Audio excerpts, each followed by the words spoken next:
Hello दोस्तों, कैसे आप लोग? आप सब लोग बढ़िया होंगे। आज मैं और एक अनसॉल्व पेपर लेके आया हूँ।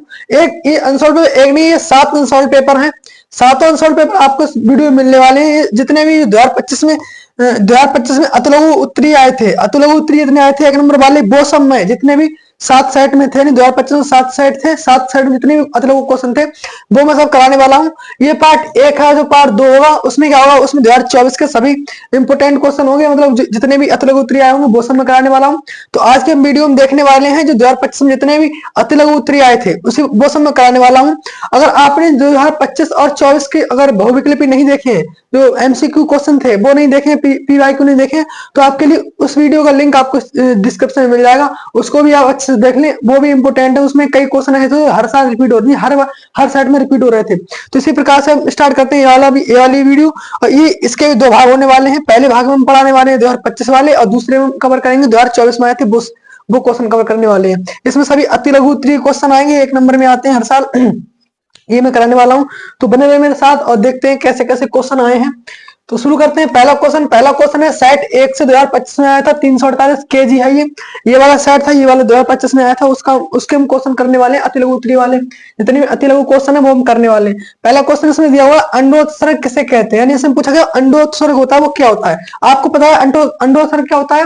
जो आर्तक चक्र होता है उसका आर्तक चक्र होता है,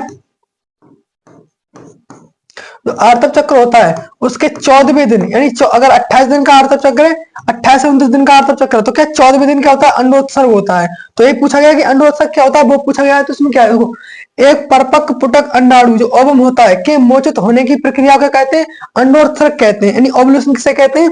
एक जो परपक्व अंडाणु होता है उसके मोचित होने की प्रक्रिया को कहते हैं, उसके मोचित होने की प्रक्रिया को कहते हैं अंडोत्सर्ग कहते हैं। ये है पहला क्वेश्चन। आज की वीडियो का स्टार्ट करते हैं, देखते हैं दूसरा क्वेश्चन क्या है। दूसरा इसमें दिया है परतंत्र के किसी एक अपघटक का नाम बताइए, यानी जो हमारा परतंत्र है, इसमें एक अपघटक का नाम पूछा है। तो अब एक अपघटक क्या है, हम कोई भी लिख सकते हैं। यहाँ पर हमने कवक लिख दिया है, कवक का नाम लिख दिया है। अब बात करते हैं अगला क्वेश्चन सुन लिया है मानव पर पाए जाने वाले किसी एक बाह्य परजीवी का नाम लिखिए, यानी हमारा शरीर है, हमारे शरीर पर पाए जाने वाले किसी एक बाह्य परजीवी का नाम पूछा गया है। तो वो क्या हो सकता है? या तो जू हो सकता है या फिर खटमल हो सकता है। यानी ये दो जो क्या है, यहाँ पर हमने 2 ले लिए हैं। वैसे हम एक पूछा, हम कोई भी लिख सकते हैं, खटमल लिख सकते हैं या फिर जू लिख सकते हैं। अब बात करते हैं अगले क्वेश्चन की। अगले क्वेश्चन इसमें पूछा गया है डीएनए के किन्हीं 2 क्षारों के नाम लिखिए, यानी डीएनए के 2 क्षार पूछे गए। आपको पता होगा डीएनए में 4 क्षार होते हैं, एक होता है थायमिन, एक होता है एडेनिन, एक होता है साइटोसिन, एक होता है ग्वानिन। यानी जो होते हैं डीएनए के क्षार होते हैं, तो उनमें से 2 के हमें नाम लिखने के। तो 2 हमने नाम क्या लिखे हैं, एक लिखा है एडेनिन और एक लिखा है ग्वानिन। हमने 2 क्षारों के नाम लिख दिए। आपको पता होगा जो डीएनए होता है इसमें 2 प्रकार के क्षार पाए जाते हैं। वो कौन कौन से होते हैं? एक तो पायरिमिडीन, एक होता है प्यूरिन। तो 2 प्रकार के होते हैं। ठीक है, उसमें बात करते हैं। अगला क्वेश्चन है मॉर्गन ने अपने प्रयोग हेतु फल मक्खियों का चयन क्यों किया था, यानी इसके 2 कारण लिखने। तो फल मक्खियों का चयन करने के 2 कारण थे। एक तो उनका जीवन चक्र क्या था, बहुत छोटा था। जीवन चक्र छोटा था, जिससे क्या फल मक्खियों का जीवन चक्र बहुत छोटा होता था, लगभग 2 सप्ताह का होता था। कितने? 2 सप्ताह का जीवन चक्र होता है। इसका दूसरा कारण क्या था? दूसरा कारण था फल मक्खियों को रखना और उनका पालन पोषण करना बहुत ही आसान था। वे कम जगह पर भी आसानी से प्रजनन कर सकते थे, यानी थोड़ी सी जगह में क्या आसानी से प्रजनन कर सकते, इसीलिए मॉर्गन ने फल मक्खियों का उपयोग किया था। इसका बात करते हैं अगला क्वेश्चन। आपको बता दूं पहला सेट था 2025 का, 348 केजी था। इसमें मात्र 5 क्वेश्चन है। हर सेट में 1 नंबर वाले जो क्वेश्चन होते हैं लघु, वो मात्र कितने? 5 होते हैं। तो 5 संख्या हमने 3 ये पढ़ लिए, 2 ये पढ़ लिए। इसके बाद देखते हैं सेट नंबर 2। सेट नंबर 2 है 2025 का, 348 के एच है ये। तो इसमें देखने वाले, इसमें भी 5 क्वेश्चन होते हैं। इसमें कितने? 5 क्वेश्चन होंगे, वो हम देखने वाले हैं कौन कौन से क्वेश्चन है। तो सबसे पहले क्वेश्चन इसमें दिया है तो आईबीएफ है, आईबीएफ का संत्यक्षण पूर्ण रूप क्या? नहीं, तो आईबीएफ है इसका फुल नेम पूछा है। तो उसका क्या होता है? इसका फुल नेम होता है इन विट्रो फर्टिलाइजेशन। क्या होता है? In vitro fertilization. In vitro fertilization होता है इसका, मतलब फुल नेम होता है इन विट्रो फर्टिलाइजेशन। इसका फुल नेम ये होता है इन विट्रो फर्टिलाइजेशन होता है। सॉरी, अब बात करते हैं अगला क्वेश्चन। अगला क्वेश्चन दिया औद्योगिक प्रदूषण। औद्योगिक प्रदूषण के सूचक का नाम क्या होता है? यानी औद्योगिक स्तर पर जो प्रदूषण होता है इसका सूचक का नाम क्या होता है? इसके इंडिकेटर का नाम क्या होता है? वो होता है लाइकेन। आपको पता है लाइकेन, लाइकेन में होता है ये मतलब प्रदूषण का सूचक के रूप में काम करता है, तो इसलिए इसमें क्या है लाइकेन, इसका ऑप्शन मतलब इसमें ऑप्शन इसका उत्तर सही होगा लाइकेन। और ये क्वेश्चन क्या होता है, ये आप तो अगर आपको जिस प्रकार से मतलब एक लाइन में मतलब ये होता है one line question. One line question होता है, वन लाइन क्वेश्चन में क्या होता है मतलब या तो आप एक लाइन में क्वेश्चन आंसर दे सकते हैं, अगर आपको एक शब्द में आंसर दे रहे हैं तब भी आपका आंसर सही माना जाता है। ठीक है, तो हम जिससे पर ज्यादा नहीं बड़ा करना है, ज्यादा बड़ा करेंगे तो हमारे पास टाइम कम होता है, तो उसमें और भी क्वेश्चन करने होते हैं, इसीलिए हमें मात्र जितना पूछा गया हमें उतना ही लिखना है। ये नहीं अगर आईबीएफ के बारे में बहुत ज्यादा पता है तो बहुत ज्यादा लिखते रहे, ऐसा नहीं करेंगे इसके साथ में। ठीक है, अब बात करते हैं अगला क्वेश्चन। अगला क्वेश्चन दिया है न्यूक्लियोसाइड क्या होता है? यानी आपको पता है न्यूक्लियोसाइड और न्यूक्लियोटाइड दो चीज होती है। तो न्यूक्लियोसाइड जो होते हैं वो क्या नाइट्रोजन होते हैं, नाइट्रोजन होता है प्लस क्या होता है, प्लस होता है पेंटोस शुगर। क्या होती है? प्लस होती है शुगर। नाइट्रोजन और शुगर के जो मिश्रण जो जो जो नाइट्रोजन और शुगर का जो मिक्सअप होता है इसे क्या कहते हैं? इसे कहते हैं न्यूक्लियोसाइड। इसे क्या कहते हैं? न्यूक्लियोसाइड। अगर nitrogen plus sugar plus phosphate होगा क्या होता? फॉस्फेट होता। अगर नाइट्रोजन प्लस शुगर यानी नाइट्रोजन होता प्लस शुगर होती और शुगर के साथ में क्या होता? फॉस्फेट होता। क्या होता? फॉस्फेट होता। फॉस्फेट, तो ये बन जाता न्यूक्लियोटाइड। तो क्या बनता? तो बनता न्यूक्लियोटाइड, और इसमें फास्फेट नहीं तो क्या है? तो है न्यूक्लियोसाइड। तो इस प्रकार से हम लिखने वाले इसकी वो देखने वाले कैसे लिखेंगे। न्यूक्लियोसाइड एक प्रकार का अणु है जिसमें एक नाइट्रोजन युक्त आधार यानी प्यूरिन या पिरिमिडीन या तो प्यूरिन होगा या पिरिमिडीन होगा, इसके साथ एक पेंटो शर्करा जुड़ी होती है। क्या होती है? एक पेंटो शर्करा जुड़ी होती है सॉरी, पेंटो शर्करा जुड़ी होती है। इसे क्या कहते हैं? इसे कहते हैं न्यूक्लियोसाइड कहते हैं। अब देखते हैं अगला क्वेश्चन। अगला क्वेश्चन है एक पोषण स्तर से दूसरे पोषण स्तर पर कितने प्रतिशत ऊर्जा प्रवाहित होती है? यानी एक पोषण स्तर से दूसरे पोषक स्तर पर ऊर्जा का स्थानांतरण होता है कितना होता है? वो होता है 10%। कितना होता है? 10% होता है। इसमें कितना ऊर्जा का स्थानांतरण होता है? 10%। अगला क्वेश्चन है किसी एक लिंग संलग्न अपराही विकार का नाम लिखिए। यानी किसी एक लिंग संलग्न अपराही रोग है, इसका वो लिखना है, नाम लिखना है। तो यहाँ पर हीमोफीलिया, यहाँ पे वर्णांतर भी हो जाएगा। यहाँ पर हम लिख सकते हैं हीमोफीलिया लिख देंगे, वर्णांतर लिख देंगे, क्योंकि ये ऐसे रोग है जो एक लिंग संलग्न अपराही रोग होते हैं। कैसे होते हैं? अपराही रोग होते हैं। अब बात करते हैं अगला क्वेश्चन। अगला क्वेश्चन क्या है? अगला सेट स्टार्ट होगा। अब कौन सा? अब बात करते हैं सेट नंबर 3 की। ये क्या है? 348 के आई है। इसके बारे में बात करते हैं। हम हर सेट के 5-5 क्वेश्चन देख रहे हैं क्योंकि अति लघु वाले क्वेश्चन है। मैं ये सीरीज चला रहा हूँ, इसमें क्या आपके सभी लघु एक साथ आपको पहले बहुविकल्प कराया मैंने 2024-25 के। अब मैं 2024-25 की क्या करा रहा हूँ? अति लघु करा रहा हूँ।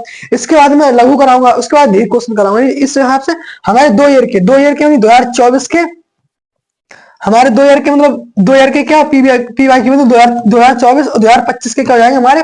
ये 2 साल के हमारे जो सेट होंगे, जितने भी सेट होंगे, यानी 7 होंगे इसके और 7 होंगे इसके, यानी कि हमारे लगभग 14 सेट कंप्लीट हो जाएंगे जब तक हमारे पेपर होंगे। और इन्हीं 14 जिस व्यक्ति ने ये 14 सेट पढ़ लिए उसका क्या होगा? उसका मतलब 100% नहीं तो मतलब इतना क्वेश्चन फंस जाएगा कि उसके अच्छे खासे नंबर आएंगे, 90% से ऊपर लगभग 95% नंबर 95 नंबर आने के चांस रहेंगे बायोलॉजी में। तो इसीलिए जो मैंने ये सीरीज चलाई है, इसमें पहले मैंने बहुविकल्पीय प्रश्न करा दिए, आपको इसकी लिंक आपको डिस्क्रिप्शन में मिलेगी। अब अति लघु करा रहा हूँ, और अति लघु 2024 के 2025-24 दोनों कराऊंगा, उसका लघु क्वेश्चन कराऊंगा, उसके बाद दीर्घ क्वेश्चन कराऊंगा मैं। तो इसी प्रकार से आपको क्वेश्चन मिलते रहेंगे। अगर आपने ये पूरी सीरीज मेरी देख ली तो क्या आपका लगभग 95 नंबर आपके आने के चांस रहेंगे बायोलॉजी में। ये बात का 100% दावा है। तो आप बने रहे मेरे साथ इसी प्रकार इसी सीरीज में। अब देखते हैं अगला क्वेश्चन क्या है। अगला क्वेश्चन इसमें एक प्रारूप पुंकेसर के विभिन्न भागों का नाम लिखिए। तो आपको पता होगा एक पुंकेसर होता है, इसका कैसे इस प्रकार कुछ होता है पुंकेसर, इस प्रकार पुंकेसर होता है। ठीक है, तो इस प्रकार पुंकेसर होता है, इसमें जो ये भाग होता है, यहाँ पर जो भाग लिखा ये भाग होता है, ये होता है योजी भाग होता है, ये वाला ये होता है योजी भाग, ये होता है योजी भाग। और ये क्या होता है? यहाँ इतना बड़ा ये क्या होता है? ये होता है परागकोश, ये होता है परागकोश, ये होता है परागकोश। और ये आपको दिख रहा है ये क्या होता है? ये होता है पुतंतु। ये क्या होता है? पुतंतु होता है, ये होता है पुतंतु। तो इतना भाग होता है, तो इसी को मैं लिखना है। देखो इसमें क्या होता है, सबसे पहले क्या पुंकेसर में एक तो परागकोश होता है, फिर पुतंतु होता है और योजी होता है। नहीं, इसमें 3 भाग पाए जाते हैं। जो एक प्रारूप होता है पुंकेसर होता है, इसमें 3 भाग होते हैं। एक तो होता है एक होता है परागकोश, दूसरा प्रतंतु, फिर होता है यूजी। इसके बाद करते हैं अगला क्वेश्चन। अगला क्वेश्चन दिया है लीडिंग कोशिकाएं होती है, क्या होती है? लीडिंग सेल होती है। लीडिंग सेल्स द्वारा संश्लेषित एवं स्रावित हार्मोन का नाम बताइए। यानी लीडिंग कोशिकाएं होती है, इनके द्वारा कौन सा हार्मोन होता है, वो स्रावन होता है उसका, तो ये होता है कौन सा? टेस्टोस्टेरोन। आपको पता होगा लीडिंग कोशिकाएं होती है, किसी वृषण में पाई जाती हैं, और ये टेस्टोस्टेरोन है, टेस्टोस्टेरोन है। ये क्या होता है? ये होता है नर, ये होता है ये नर हार्मोन होता है। क्या होता है? नर हार्मोन होता है ये नर हार्मोन होता है। ये क्या करता है? ये हमारे लड़कों में यौवन आरंभ के लिए स्टार्ट प्रेरित करता है। और ये वाला ये हार्मोन क्या होता है? ये हार्मोन वृषण में बनता है, वृषण की किसमें? लीडिंग कोशिकाओं में बनता है ये वाला हार्मोन। बात करते हैं अगला क्वेश्चन। अगला क्वेश्चन इसमें दिया हुआ है युग्म विकल्पी। युग्म विकल्पी क्या है? यानी इसमें पूछा गया युग्म विकल्पी ये क्या है, इसके बारे में पूछा गया। तो इसमें देखो क्या लिखा है, युग्म विकल्पी एक जीन के वैकल्पिक रूप होते हैं। युग्म विकल्प होता है ये क्या? जीन के वैकल्पिक रूप होते हैं जो गुणसूत्र पर एक ही स्थान पर होते हैं, जो गुणसूत्र पर एक ही स्थान पर होते हैं और एक ही गुणसूत्र पर नियंत्रण करते हैं। यानी एक ही गुणसूत्र करते हैं, नियंत्रण करते हैं। यानी इसमें लिखा हुआ है जो युग्म विकल्पी होते हैं एक प्रकार के होते हैं, जो जीन के क्या होते हैं? वैकल्पिक रूप होते हैं, गुणसूत्र के साथ ही गुणसूत्र के एक ही स्थान पर होते हैं, ठीक है। और ये क्या करते हैं? गुणसूत्र के जो एक ही गुण के लिए गुणसूत्र पर एक ही गुण के लिए नियंत्रित करते हैं। अब बात करते हैं अगले क्वेश्चन। अगला क्वेश्चन दिया है किन्हीं दो कृत्रिम पारतंत्र का नाम लिखिए। यानी आपको पता हो पारतंत्र प्राकृतिक भी होते हैं और क्या होते हैं? मतलब मानव द्वारा बनाए हुए होते हैं। प्राकृतिक क्या होते हैं? प्राकृतिक तालाब हो गया, झील हो गया, ये हो गया प्राकृतिक पारतंत्र। क्योंकि इसमें जो भी मछलियां हैं और जो भी जितने प्रकार के कीड़े मकोड़े होते हैं, बहुत सारे इसी में होते हैं, और ये प्रकृति द्वारा बना होता है। और जो इंसानों द्वारा बना होता है वो होते हैं प्राकृतिक पारतंत्र। तो इसमें क्या है? चिड़ियाघर हो गया, जैसे चिड़ियाघर हो गया, बगीचा हो गया, वनस्पति उद्यान होते हैं, ये सब क्या होते हैं? ये होते हैं कृत्रिम पारतंत्र होते हैं, पारिस्थितिक तंत्र होते हैं। अब बात करते हैं इसके बाद अगर क्वेश्चन इसमें पूछा है अनुकूली विकिरण है, अनुकूली विकिरण का एक उदाहरण, उत्कृष्ट उदाहरण दीजिए। अनुकूल विकिरण क्या होता है? अनुकूल विकिरण उसमें जैसे डार्विन की फ्रिंज है, डार्विन की फ्रिंज, यानी इसमें क्या होता है? एक ही जाति होती विभिन्न स्थानों पर चली जाती है। जैसे मान लो कोई जैसे एक जाति है, ये क्यों जाति, ये इधर चली गई, इधर चली गई, साउथ में चली गई, इधर फिर नॉर्थ में चली गई, ईस्ट वेस्ट में चली गई, इधर इधर कई स्थानों पर चली गई। ये एक ही जाति कई स्थानों पर चलेगी। अब इसने अपने इस वातावरण के हिसाब से, यानी यहाँ पर जो वातावरण है उसके हिसाब से ये क्या करती? चेंजेस कर लेती है अपने शरीर में चेंजेस कर लेती और एक नई जाति का क्या करती? नई जाति का मतलब नई जाति का निर्माण करती है। तो इसे क्या कहते हैं? अनुकूली विकिरण कहते हैं, इसी को कहते हैं अनुकूली विकिरण। तो इसमें ऑप्शन जो इसमें क्वेश्चन क्या जाएगा, इसका आंसर हो जाएगा डार्विन की फिंचे। इसमें इसका उदाहरण क्या है? इसका उदाहरण हम लिख देंगे डार्विन की फिंचे। इसमें क्या है? डार्विन की फिंचे हम क्या लिख देंगे? इसका उदाहरण हो जाता है। इसका बात करते हैं अगला क्वेश्चन। अगला क्वेश्चन इसमें दिया हुआ है द्वार 25 के 348 KJ का क्वेश्चन इसमें दिया हुआ है। इसमें दिया हुआ है इनफंडिबुलम के किनारों पर अंगुली विस्तार को क्या कहते हैं? आपको पता है जो मतलब जो अंडवाहिनी होती है, अंडवाहिनी के लास्ट में कीपक होता है। क्या होता है? कीपक होता है। अंडवाहिनी के लास्ट में कीपक होता है, उसमें कुछ इस प्रकार की उंगली संरचना होती है। तो इन उंगली संरचना के लिए क्या कहते हैं? ये पूछा गया है इसमें। जो इस प्रकार की अंडवाहिनी होती है, कुछ इस प्रकार की अंडवाहिनी होती है, यहाँ पर अंडाशय होता है। तो ये उंगली संरचना इन्हें क्या कहते हैं? इनको कहते हैं फिमरी। इन्हें क्या कहते हैं? फिमरी कहते हैं या फिर कहते हैं झिल्ली। क्या कहते हैं इन्हें? या तो फिमरी कहते हैं, झिल्ली कहते हैं। इन्हें क्या कहते हैं? फिमरी या फिर झिल्ली कहते हैं। अब बात करते हैं अगला क्वेश्चन। इसमें पूछा उस फूल का नाम बताइए जो अपूर्ण प्रवाहता को दिखाता है। यानी इसमें पूछा उस फूल का नाम बताइए जो अपूर्ण प्रवाहता के लिए क्या करता है? दर्शाता है। तो इसे कहते हैं मिराबिलिस जलापा। इसके कहते हैं मिराबिलिस जलापा कहते हैं। इसका दूसरा नाम भी होता है। इसका क्या नाम होता है? इसका एक दूसरा नाम होता है जिसे कहते हैं 4 बजे का फूल। क्या कहते हैं इसे? इसका दूसरा नाम होता है 4 बजे का फूल। 4 बजे का फूल, यानी इसे 4 बजे का फूल कहते हैं। इन्हीं इसको कहते हैं 4 o'clock फ्लावर कहते हैं इसके लिए। अब बात करते हैं अगला क्वेश्चन इसमें दिया हुआ है दोहरा निषेचन किसे कहते हैं? दोहरा निषेचन के बारे में पूछा गया। तो दोहरा निषेचन क्या है? ये मैंने आपको वन सीरीज क्वेश्चन में कराया भी है। तो उसमें देखते हैं दोहरा निषेचन क्या होता है। देखो दोहरा निषेचन होता है, आपको बता दो नर केंद्रक होता है।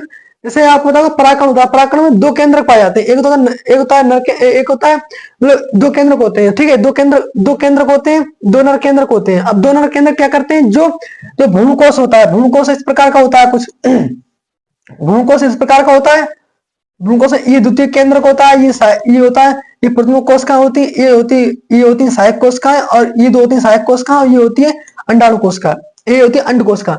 जब इस नर केंद्रक का एक अंडाणु अंड कोशिका से, यानी कि जब एक नर केंद्र जो एक नर केंद्रक होता है उसका क्या होता है? एक होता है अंड कोशिका से, एक होता है अंड सेल से, अंड सेल से निषेचन करता है, एक जो नर केंद्रक होता है एक अंड सेल से निषेचन करता है, और दूसरा किससे निषेचन करता है, दूसरा करता है द्वितीयक केंद्र से, यानी दूसरा किससे करता है, एक करता है द्वितीयक केंद्र 2n से करता है। ठीक है, तो यहाँ पर दो प्रकार से संलयन होता है, एक क्या करता है जैसे इसकी डेफिनेशन ऐसे लिखेंगे, जो परागकण होता है परागकण में दो केंद्रक पाए जाते हैं, दो केंद्रक एक केंद्रक एक नर युग्मक, एक नर युग्मक क्या करता है अंडकोश का निषेचन करता है, और दूसरा नर नर युग्मक होता है वो कैसे करता है द्वितीय केंद्र से निषेचन करता है। तो यहाँ पर दो निषेचन होते हैं, इसीलिए क्या कहते हैं, इसे दोहरा निषेचन कहते हैं। और इसमें जो पहला जो अंडकोश का निषेचन होता है तो बनता है, तो क्या बनता है, तो बनता है जाइगोट बनता है, तो क्या बनता है जाइगोट बनता है, यानी भ्रूण बनता है। और द्वितीय केंद्र से निषेचन होता है तो क्या बनता है, भ्रूणपोष बनता है, तो क्या बनता है, भ्रूणपोष बनता है, तो क्या बनता है, भ्रूणपोष बनता है, तो बनता है भ्रूणपोष। यहाँ पर हम लिख देंगे इस प्रकार से, कुछ बना के डेफिनेशन बनाएंगे कि एक परागकण में दो नर केंद्रक पाए जाते हैं, दो नर युग्मक पाए जाते हैं, एक युग्मक करता है, एक युग्मक करता है भ्रूण कोश में उपस्थित अंडकोश का निषेचन करता है, और दूसरा नर केंद्र भी होता है वो किससे द्वितीय केंद्र से निषेचन करता है। इस प्रकार से दो निषेचन होते हैं, इसी के लिए दोहरा निषेचन कहते हैं। इस प्रकार से हम इसकी डेफिनेशन बना के लिख सकते हैं, अपने हिसाब से लिख सकते हैं। ठीक है, इसके बात करते हैं, अगला क्वेश्चन इसमें दिया हुआ है, यदि डीएनए का एक स्ट्रैंड का अनुक्रम इस प्रकार है, डीएनए का एक अनुक्रम इस प्रकार है, तो इसके 3 to 5 दिशा में क्या करना है, पूरे स्टैंड का निर्माण करना है, पूरे स्टैंड का निर्माण करना है। कैसे निर्माण करना है आपको पता ही होगा, ये होता है जो एडेनिन होता है, जो एडेनिन होता है इसके सामने क्या होता है, इसके सामने होता है थायमिन होता है, और थायमिन के सामने क्या होता है, थायमिन के सामने एडेनिन होता है, और ग्वानिन के सामने क्या होता है, ग्वानिन साइटोसिन होता है, साइटोसिन के सामने क्या होता है, साइटोसिन के अपोजिट क्या होता है, मतलब होता है इसके अपोजिट होता है ग्वानिन। तो इस प्रकार से स्टैंड को हम पूरा करते हैं। यहाँ पर आपको लिखा है क्या है, डीएनए, ये डीएनए का एक स्टैंड दे रखा है, हमें क्या ये 5 से 3 डैश में दे रखा है, हमें 3 डैश से 5 डैश की साइड बनाना है, किसे बनाना है, 3 डैश से 5 डैश की साइड बनाना है हमारे लिए। तो हम यहाँ क्या करेंगे, यहाँ पर एडेनिन है, यहाँ पर क्या कर देंगे, थायमिन कर देंगे, यहाँ पर थायमिन है, यहाँ पर एडेनिन कर देंगे, यहाँ ग्वानिन है, यहाँ पर साइटोसिन कर देंगे, यहाँ साइटोसिन है, यहाँ ग्वानिन कर देंगे, यहाँ एडेनिन है, यहाँ थायमिन कर देंगे, थायमिन यहाँ पे एडेनिन कर देंगे, यहाँ पर साइटोसिन कर देंगे, ग्वानिन कर देंगे, साइटोस यहाँ थायमिन कर देंगे, यहाँ पर एडेनिन कर देंगे, यहाँ पर साइटोसिन यहाँ पर थायमिन, यहाँ पर थायमिन, यहाँ पर ग्वानिन कर देंगे, यहाँ पर थायमिन, यहाँ पर एडेनिन, और इसके सामने कर देंगे, इसके सामने क्या कर देंगे, इसके सामने कर देंगे cytosine guanine thymine adenine cytosine guanine thymine. इस प्रकार से क्या करेंगे हम, इस प्रकार से हम पूरा जो इस प्रकार से पूरा स्टैंड को क्या कर देंगे, बना देंगे। इसके लिए इस प्रकार से हम बना देंगे, आप सभी अपने आप से बना लेना। इसी प्रकार से ये ध्यान रखना आपके लिए क्या करना है, तो एडेनिन होगा, एडेनिन के सामने हमें लगाना है थायमिन, और थायमिन के सामने में क्या लगाना है, एडेनिन लगाना है, और ग्वानिन के सामने में क्या लगाना है, साइटोसिन के सामने ग्वानिन लगाना है, ग्वानिन के सामने में क्या लगाना है, ग्वानिन के सामने में क्या लगाना है, हाँ ग्वानिन के सामने वाली साइटोसिन लगाना है। इस प्रकार से हम क्या करेंगे, पूरे डीएनए स्टैंड के लिए बना लेंगे। आप ये खुद से करना, किसी प्रकार का डीएनए आ सकता है इसमें, क्या किसी प्रकार का डीएनए स्टैंड आ सकता है, आप उसके लिए मतलब अपोजिट हिसाब से लिख सकते हैं। बात करते हैं, अगला क्वेश्चन इसमें दिया है इलिसा, यानी ई एल आई ऐसे जो ई क्या है, इलिसा क्या है, इलिसा क्या है, ये एक प्रकार की जांच होती है, एक किस प्रकार ई होता है, एक प्रकार का टेस्ट होता है, ये एंजाइम द्वारा टेस्ट होता है। इसमें क्या, इसका नाम क्या होता है, एंजाइम लिंकेड इम्यूनोसॉर्बेंट ऐसे, यानी ये क्या है, एक प्रकार का एंजाइम द्वारा किया गया प्रोटीन या फिर न्यूक्लिक एसिड का क्या होता है, ये टेस्ट होता है। इसमें जैसे कोरोना बीमारी होती है, एचआईवी संक्रमण होता है, इन सब की टेस्ट किया जाता है, इलिसा के द्वारा इन सब का क्या होता है, टेस्ट होता है। अब बात करते हैं अगला क्वेश्चन, अगला क्वेश्चन इसमें दिया हुआ है, ये 2005 जो 5 सेट नंबर 5 है 2025 से लिया गया है, ये 2025 में है, ये कौन सा सेट है, के सेट, जो 2025 में 348 के सेट आया था, इसके क्वेश्चन में लेके इसके क्वेश्चन कराने वाला। इसमें क्या है, देखो इसमें सेट, इसमें क्या है, पहला क्वेश्चन है जैव विविधता क्षति के कोई 2 कारण बताइए, यानी जैव विविधता क्षति के कोई 2 कारण बताने। तो आपको बताइए जो आवासों को निर्माण हो रहा है, वनों की कटाई हो रही है, और ये सब क्या है, ये क्या है, जैव विविधता हानि के क्या कारण होते हैं। जैसे मान लो आवासीय क्षति में विखंडन होता है, जैसे आवास बनाने के लिए जो अभी अरावली पर्वत को काटा जा रहा है, क्या जैव विविधता की हानि होती है। इसी प्रकार से कुछ समय पहले वनों को कटाई की गई थी, वहां फैक्ट्री लगाने के लिए काम किया गया था, तो सब क्या था, ये क्या था, विखंडन या फिर आवासीय क्षति थी। इसके बाद कहते हैं अतिदोहन, यानी जो पेड़ पौधे यानी प्रकृति का अतिदोहन करना क्या होता है, इसका जो पर्यावरण का अतिदोहन, यानी जो प्रकृति है इसका अतिदोहन करना क्या होता है, अतिदोहन करने से क्या होता है, जैव विविधता की हानि होती है। ठीक है, इसका बात करते हैं, अगला क्वेश्चन इसमें दिया हुआ है, मानव में ट्राइसोमी यानी त्रिसूत्रता और मोनोसोमी एकल सूत्रता स्थितियों में गुणसूत्र की संख्या कितनी होती है, यानी ट्राइसोमी और मोनोसोमिक में गुणसूत्र की संख्या पूछी गई। तो ट्राइसोमी में क्या होती है, ट्राइसोमी में क्या होती है, यहाँ पर क्या होता है, यानी तीन गुणसूत्र हो जाते हैं। और मोनोसोमी में क्या होता है, मोनोसोमी में क्या होता है, एक गुणसूत्र क्या होता है, इसमें क्या होता है, कम हो जाता है एकल सूत्रता में। तो क्या होता है, देखो यहाँ पे ये लिखा हुआ है, देखो यहाँ पे क्या है, मानव में ट्राइसोमी तथा मोनोसोमी स्थितियों में गुणसूत्र संख्या कितनी होती है? ट्राइसोमी में एक गुणसूत्र बढ़ जाता है। ट्राइसोमी में क्या होता है, एक गुणसूत्र बन जाता है, 46 से कितने जाते हैं, 46 से 47 हो जाते हैं। और मोनोसोमी में एक गुणसूत्र कम हो जाता है, तो यहाँ पे कितने आएंगे, 46 से कितने रह जाएंगे, यहाँ पर 45 ले जाएंगे। 46 से कितने रह जाएंगे, 45। तो कितने होते हैं, मतलब ट्राइसोमी में होते हैं, ट्राइसोमी में कितने होते हैं, 47 होते हैं, और मोनोसोमी में कितने होते हैं, 45 होते हैं। यानी एकल सूत्रता में कितने होते हैं, एकल सूत्रता में होते हैं 45। और जो ट्राइसोमी होती है, जो त्रिसूत्र होती है, इसमें कितने, इसमें 47 गुणसूत्र आते हैं। इसका बात करते हैं, अगला क्वेश्चन क्या है, अगला क्वेश्चन इसमें दिया हुआ है, दूध से दही बनाने वाले जीवाणु का नाम लिखे। जो दूध से दही बनाता है उस जीवाणु को नाम लिखना, उसका नाम होता है लैक्टोबैसिलस। क्या होता है, जो लैक्टोबैसिलस जो जीवाणु होता है, ये क्या करता है, दूध से दही बनाने का काम करता है। इसका बात करते हैं, अगला क्वेश्चन सुनिए, भारत में हरित क्रांति के जनक का क्या नाम है? तो आप बताओ, ये भारत में जो हरित क्रांति के जनक थे, ये कौन थे? एम एस स्वामीनाथन थे। कौन थे? एम एस स्वामीनाथन थे, जिन्होंने भारत में जनक क्रांति स्टार्ट की थी, यानी प्रारंभ की थी। इसके बाद करते हैं कि जो, हाँ, एक क्वेश्चन इसमें आ सकता है कि जो हरित क्रांति किससे संबंधित है। अगर हरित क्रांति किससे संबंधित अच्छा क्वेश्चन आता है, तो ये संबंध होती है खाद्यान्न से। किससे होती है? खाद्यान्न से संबंधित होती है, खाद्यान्न से।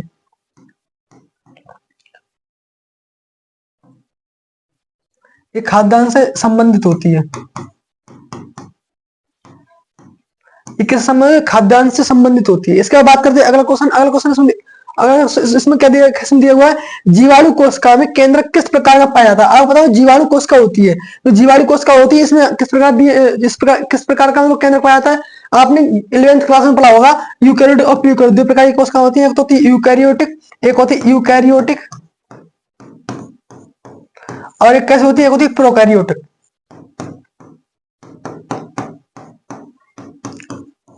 दो प्रकार की कोशिका होती है, तो जीवाणु होते हैं। जीवाणु किस प्रकार की कोशिका पाई जाती है? जीवाणु में पाई जाती है यूकैरियोटिक। जीवाणु क्या होती है? जीवाणुओं में केंद्र में क्या, प्रोकैरियोटिक। जो जीवाणु होते हैं, जीवाणु में पाई जाती है प्रोकैरियोटिक कोशिका, और यूकैरियोटिक पाई जाती है हमारे शरीर में। यानी जो जो जैसे जो ये क्या होता है, ये जीव जंतुओं में जितने जीव जंतु होते हैं, इनमें क्या प्रोकैरियोटिक कोशिकाएं पाई जाती हैं, और यूकैरियोटिक कोशिकाएं होती हैं, प्रोकैरियोटिक कोशिकाएं होती है। इसमें एक जीवाणु कोशिकाएं पाई जाती है प्रोकैरियोटिक। ये इन्हें कहते हैं अकेंद्रीय। केंद्र भी होता है, केंद्र कैसा होता है, इसमें केंद्र कैसा अनुपस्थित होता है, केंद्र होता है, पर क्या होता है, केंद्र मतलब एक झिल्ली द्वारा मतलब झिल्ली द्वारा बंधा हुआ नहीं होता। और यूकैरियोटिक कोशिकाएं होती है, हमें पाई जाती है, इन्हें कहते हैं केंद्र होता है, एक झिल्ली आवरण द्वारा घिरा हुआ होता है। अब प्रोकैरियोटिक में ये घिरा हुआ नहीं होता है। तो जो अकेंद्रीय होती है, जिनमें केंद्र नहीं पाया जाता है, केंद्र पाया जाता है परंतु एक झिल्ली द्वारा बंधा हुआ नहीं होता है, वो कोशिकाएं इसमें जीवाणु में पाई जाती हैं। इसके बाद करते हैं अगला क्वेश्चन से हुआ है, ये अगला क्वेश्चन है, द्वार 25 में सेट आया, छठा सेट था, जो केएल सेट था, उसका हम लोग क्वेश्चन है। तो उसमें क्या पूछा गया, इसमें पूछा है, जो रिलैक्सिन नामक हार्मोन किसके द्वारा स्रावित होता है? जो रिलैक्सिन हार्मोन होता है, किसके द्वारा स्रावित होता है? ये होता है प्लेसेंटा और अंडाशय द्वारा। किसके द्वारा? रिलैक्सिन नामक हार्मोन अंडाशय और प्लेसेंटा द्वारा स्रावित होता है। ये प्लेसेंटा द्वारा और अंडाशय द्वारा क्या होता है, स्रावित होता है। इसके बाद बात करते हैं, अगला क्वेश्चन है, मनुष्य में गुणसूत्र की कुल कितनी संख्या पाई जाती है? ये आपको पता है, वो 46 गुणसूत्र हमारे मनुष्य शरीर में पाए जाते हैं। अगर क्वेश्चन पूछा गया मेंडल द्वारा किए गए मटर के पौधों में कितने विपरासी लक्षण थे? तो वो कितने थे? 7 जोड़ी लक्षण थे। कितने थे? 7 जोड़ी लक्षण थे। कितने थे? 7 जोड़ी लक्षण थे। मेंडल ने जो मटर के पौधे में प्रयोग किए थे, वो कितने? 7 जोड़ी लक्षण थे। बात करते हैं, अगला क्वेश्चन है, एक प्रारूपी न्यूक्लियोसोम में कितने युग्म क्षार एवं डीएनए कुंडली करते हैं? यानी जो एक न्यूक्लियोसोम होता है, इस पे कितने कितने युग्म क्षार युग्म होते हैं, वो कितने इस पे लपेटे, इस प्रकार से लिपटे, इस प्रकार से इसमें लिपटे हुए होते हैं, तो वो कितने होते हैं? 200 बेस पेयर होते हैं। कितने होते हैं? 200 बेस पेयर होते हैं। कितने होते हैं? 200 बेस पेयर होते हैं। यानी एक न्यूक्लियोसोम पर 200 बेस पेयर हम लोग इस पे कुंडलित होते हैं। इसका बात करते हैं, अगला क्वेश्चन, इसमें किसी एक समष्टि के दो विशिष्ट गुण बताइए। तो मृत्यु दर और जो जन्म दर और मृत्यु दर है, जो जन्म दर और मृत्यु दर है, ये क्या एक समष्टि का गुण होता है।